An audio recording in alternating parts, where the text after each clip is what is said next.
Bismillahirrahmanirrahim. Assalamu alaikum. Welcome to Ghor Publishers. Our slogan is redefining the geography of education through digital resources for conceptual learning. My name is CV Amin Khan and today we are going to discuss Ghor Mathematics Grade 8 and the unit is 10. The title of unit 10 is mensuration. आज का जो हमारा lecture है वो है exercise 10.3 पे। Question number 1 में है कि हमने फाइंड करना है total surface area of the shapes हमें दी हुई है, उनका हमने total surface area find out करना है। तो देखें जो टोटल सरफेस एरिया सबसे पहले हमारे पास ये क्या है, क्यूब। तो हमने अपनी आसानी के लिए कुछ चीज़ें साइड पे लिखी हुई हैं। तो total surface area of cube का फॉर्मूला क्या है, total surface area of cube 6L square. देखें L हमें इसकी लेंथ कितनी है 10 सेंटीमीटर, तो 6 इंटू 10 का स्क्वायर, 10 का स्क्वायर क्या होता है 100, तो 600 सेंटीमीटर स्क्वायर हमारा टोटल सरफेस एरिया आ गया। इसी तरीके से हम इसका कोई और देखते हैं, दूसरे का देखते हैं। तो इसमें हमारा जो हमने क्यूबॉइड का दूसरी फिगर क्यूबॉइड की है, तो उसमें टोटल सरफेस एरिया हमारा क्या निकलेगा, देखें total surface area of cuboid वो क्या है 2 times length into breadth plus breadth into height plus height into length.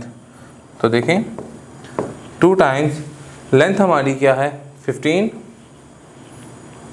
और ब्रेथ हमारी क्या है 20 प्लस 20 इंटू 12 प्लस हाइट कितनी है 12 इंटू लेंथ कितनी है 15।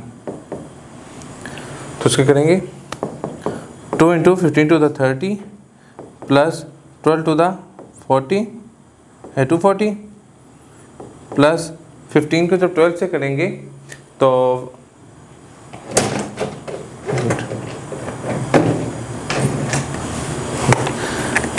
15 को जब हम 12 से करेंगे तो यह आ जाएगा 180। तो जब हम 180 में हमने ऐड किया 240 फिर ऐड किया 30 तो ये आ गया 450। तो जब मैंने 450 को मल्टीप्लाई किया 2 से तो ये क्या आ गया 500 सेंटीमीटर स्क्वायर इसका सरफेस एरिया निकल आया। इसी तरीके से हम किसी और का एक फाइंड करके देख लेते हैं। लेट्स सपोज हम इसका देखते हैं, 5th वाले का देखते हैं। हम 5th वाले का देखते हैं।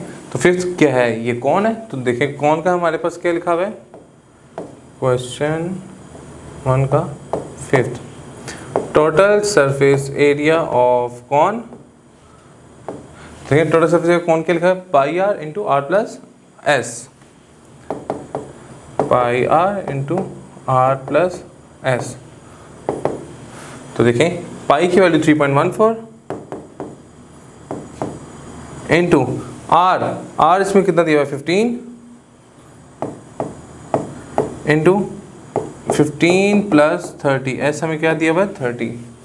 तो ये 30 प्लस 15 ये 45 हो गया, इधर 15 है। अब हम 3.14 को मल्टीप्लाई करेंगे पहले 15 से, जो आंसर आएगा फिर हम उसको मल्टीप्लाई करेंगे 45 से, तो ये आ जाएगा 2119.5 सेंटीमीटर स्क्वायर। तो ये टोटल सरफेस किसका आ गया, कौन का। इसी तरीके से हम इसका लास्ट पार्ट देख लेते हैं पैरामिड का। पैरामिड का में क्या है हमारे, जिसका एक और पार्ट देखते हैं। लेट्स सपोज 6 पार्ट देख लेते हैं। ये क्या है हमारे पास पैरामिड है। तो पैरामिड का हमारा टोटल सरफेस एरिया क्या लिखा हुआ है L into L plus 2H। तो लेंथ हमारे पास 12 सेंटीमीटर है और हाइट हमारे पास क्या है 15 सेंटीमीटर। तो लेंथ हमारे पास है 12 इंटू 12 प्लस 2 इंटू 15, यह आ गया। अब ये देखें 12 into 12 plus 15 to the 30 360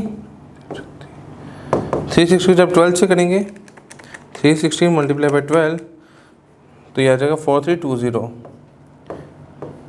centimetre square इसका टोटल सरफेस एरिया गया पिरामिड का। अब हमने देखा find the volume of the following shape. अब इनका हमने वॉल्यूम फाइंड आउट करना है। तो देखें वॉल्यूम ऑफ, ये क्या है हमारे पास क्यूब है, तो हमारे पास क्यूब का वॉल्यूम, जो क्यूब का वॉल्यूम का फॉर्मूला क्या है इसका हम पहले लिखते हैं क्वेश्चन 2 पार्ट 1। देखें वो क्या है L cube, volume of cube वो क्या है एल क्यूब, ये हमारे पास क्यूब है, एल की वैल्यू हमें दी हुई है 3, इसका क्यूब आ गया, तो 3 का क्यूब क्या होगा 27 सेंटीमीटर क्यूब, ये इसका आंसर आ गया। इसी तरीके से हम कोई दूसरा पार्ट देखते हैं। दूसरे पार्ट में ये क्या है हमारे पास क्यूबॉइड, तो क्यूबॉइड का हमारे पास जो वॉल्यूम का फॉर्मूला है, वॉल्यूम ऑफ क्यूबॉइड, वो देखिए हमारे पास क्या लिखा हुआ length into breadth into height, length into breadth into height. तो देखिए लेंथ क्या है 7, ब्रेथ 4 और हाइट 3, 7 इंटू 4 इंटू 3, 3 4 12, 12 7 84। इसको कैलकुलेट भी करके दें, 7 multiply 4 multiply by 3, 84 centimetre cube हमारा आंसर आ गया। इसी के से इसका कोई और एक पार्ट करके देख लेते हैं। लेट्स सपोज हम इसका देख लेते हैं, सिलेंडर का देखते हैं। सिलेंडर का जो हमारे पास वॉल्यूम का जो फॉर्मूला है फॉर सिलेंडर का, तो हमें क्या है उसका पाई आर स्क्वायर एच, ठीक है, volume of cylinder, volume of cylinder pi R square H. तो देखें पाई की वैल्यू 3.14, आर की वैल्यू इसमें क्या दी हुई है 15, उसका स्केयर हो जाएगा, और एच हमारे पास कितना है 27, तो 3.14 इंटू 15 का स्केयर 225 इंटू 27, 225 को मल्टीप्लाई किया 27 से, फिर इसको मल्टीप्लाई किया 3.14 से, तो ये आ जाएगा 19075.5 सेंटीमीटर क्यूब। तो ये उसका क्या आ गया हमारे पास वॉल्यूम आ गया। जिन चला नेक्स्ट सेक्शन में मुलाकात होती है। एक और पब्लिशर ज्वाइन करने का शुक्रिया। अल्लाह हाफिज़।